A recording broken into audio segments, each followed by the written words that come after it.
Dentro del caso que estamos viendo esta semana, hay dos grandes temas. Uno es el de calcular una vez la frecuencia con que oscila un brazo, que se reduce a calcular nuevamente el momento de inercia, el L, que es la distancia desde el eje al centro de masa, y al final también lo que es la masa. O sea, lo que ustedes tienen que hacer es tomar la estructura y aprovechar esta ecuación, en que tenemos M, G, D, creo que se llama en el caso del caso, y en donde esta es la masa total, esta es la distancia que hay entre el eje y el centro de masa, este es el D, y todo este cuerpo tiene una forma que tiene un momento de inercia, que hay que calcularlo, que hay que usar Steiner para armar completamente el momento de inercia, y para cuando uno calcula el centro de masa, lo que hay que recordar es que el centro de masa se define como la suma de las masas, masa 1, por la distancia desde el eje al centro de masa del primer cuerpo, más la masa del segundo cuerpo por la distancia del eje al segundo cuerpo, el centro de masa del segundo cuerpo, más el del tercero, etcétera, dividido por la suma de las masas. De esta forma, uno calcula el D como la distancia entre el eje y el centro de masa de todo el cuerpo, y la masa, que es al final la suma de las masas que están involucradas. Y el I como suma de los distintos momentos de inercia, I1 más I2 más I3, donde cada uno tiene que ser calculado con el momento de inercia del centro de masa, más la distancia correspondiente y la masa, etc. Eso es una parte. Y la otra parte es lo que habíamos visto para entender cómo se compensa. El tema de compensar, ya habíamos visto, es un tema que los brazos y las piernas van rotando. Y si yo miro desde arriba, lo que yo estoy obteniendo es que este punto se desplaza hacia acá adelante. O, a ver, lo vamos a hacer al revés para que el dibujo que lo voy a dibujar de la otra forma esté bien hecho, porque esto yo lo puedo representar ahora de lado de esta forma.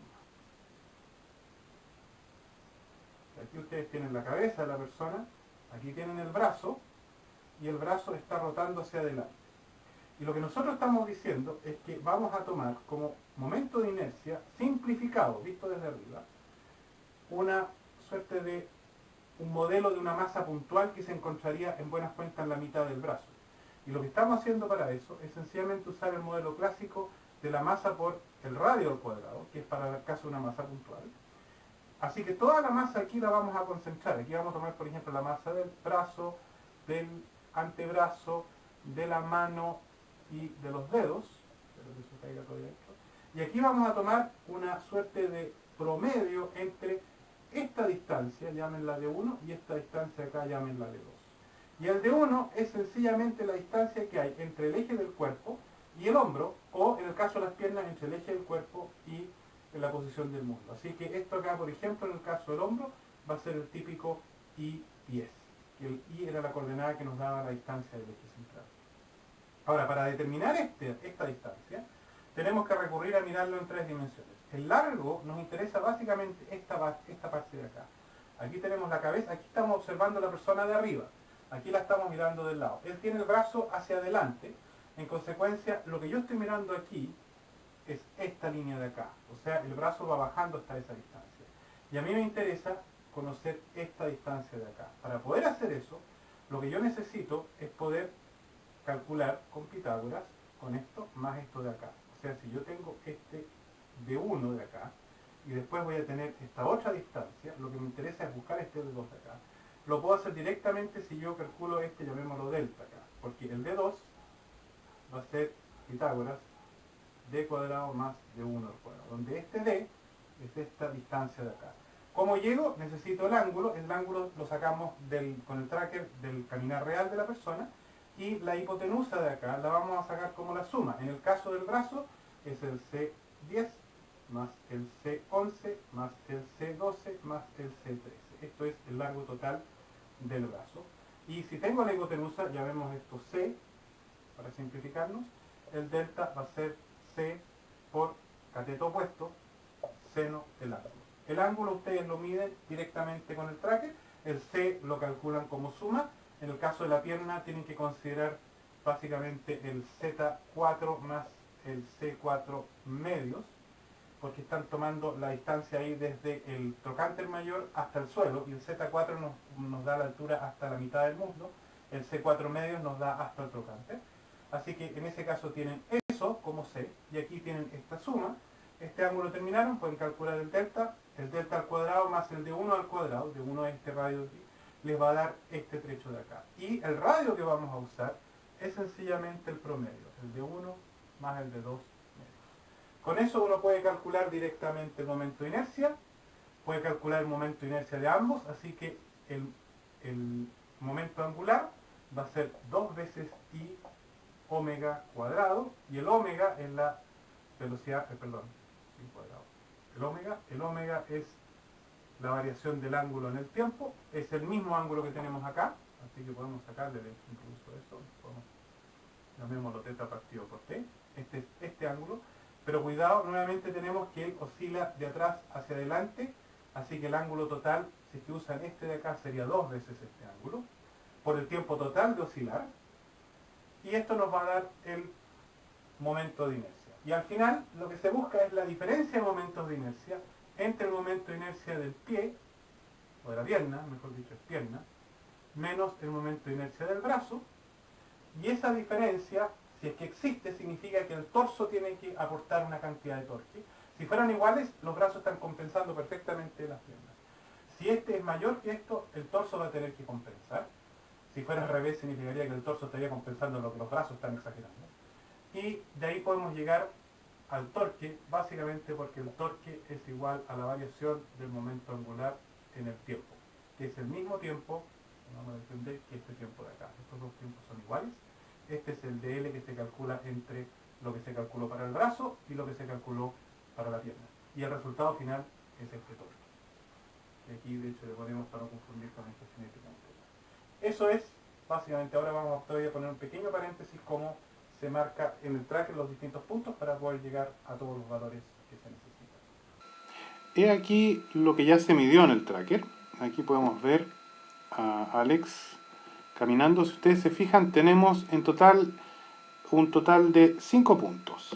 En verdad se requieren de solamente 4, pero aquí hice 5 porque parecía interesante. De hecho, es bastante interesante observar cómo se mueve el brazo, el antebrazo solo respecto al codo. Ahora, tenemos uno que es el hombro, que hay una marca pequeña acá. Acá tenemos el codo, que uno lo puede tomar, pero no es obligatorio. Y tenemos lo que es la marca que tiene cerca de la mano. Además, una marca que está cerca del tobillo. Y la marca que está en el trocánter mayor es básicamente la distancia media al nivel de la primera línea de la polera. Resulta que acá es bastante difícil marcar, y fuera de eso se está moviendo permanentemente la mano adelante, por lo cual uno sencillamente tomando la mitad del camino entre la parte delantera y trasera de la polera puede bastante bien estimar una posición siempre constante. Voy a hacer caminar a Alex acá. Ustedes pueden ver ahora cómo se desplaza, por ejemplo, aquí la mano con respecto al codo. De hecho, aquí se observan estas curvas, estas piruetas que da, porque básicamente está permanentemente girando en torno al codo. Ahora, para hacer las mediciones, lo que conviene es cambiar el sistema de coordenadas, tal como lo hicimos en la vez pasada. Yo ahora voy a detener a Alex en alguna de las posiciones que me podría interesar, lo voy a poder hacer avanzar, retroceder. Aquí, por ejemplo, hay una donde está con la mano en una posición extendida.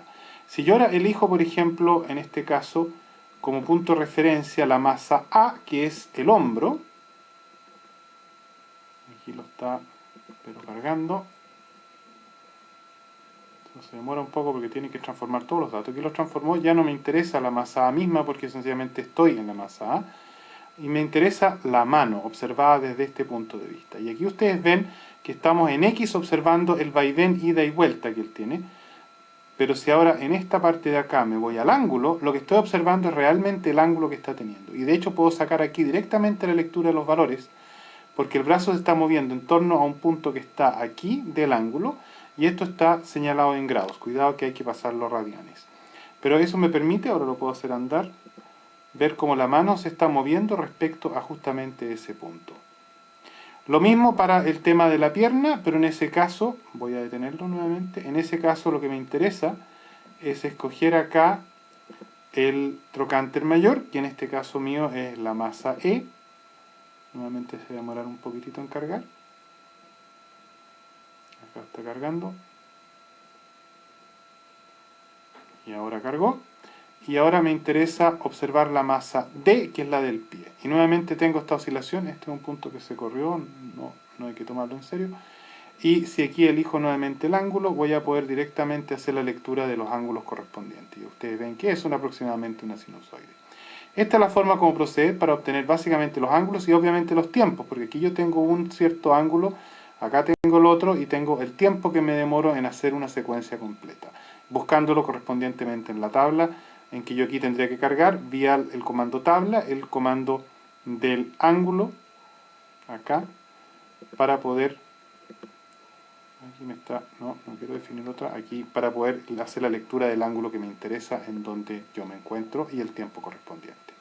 Eso es básicamente el trabajo que hay que hacer con el tracker.